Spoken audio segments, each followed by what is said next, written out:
if I'm a small business owner and I'm finding that my website is not ranking on Google, what are some possible reasons for that? Yeah. So,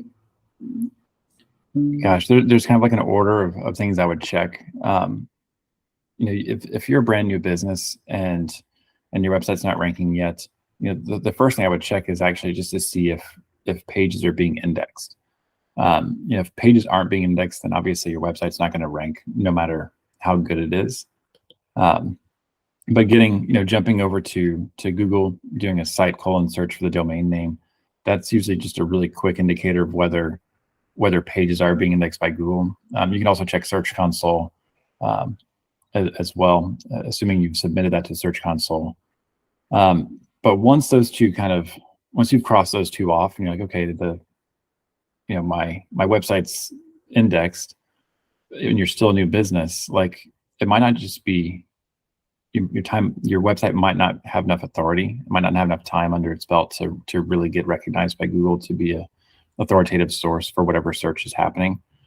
So a lot of times what I will do is, I'll find what I think is the top keyword that I think people should be searching for. So if I'm like a gym in Atlanta, Georgia, or maybe like let's say a smaller suburb, I will just search for gym and then city name, and then see who comes up.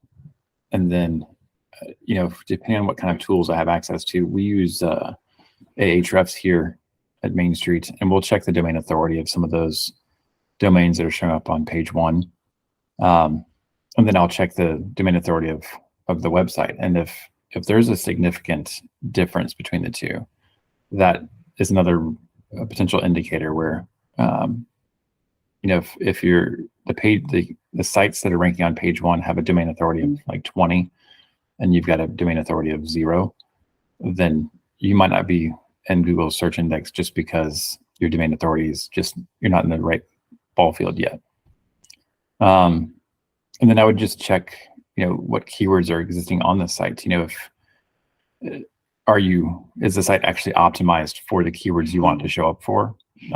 That's probably one of the biggest things we see, with new clients, is the sites just aren't tuned up to the right keywords. So even if they did have a good domain authority and their site was indexed, the site might not be optimized properly for the keywords that they actually need to be ranking for. So those are kind of like the 3 different things I would check.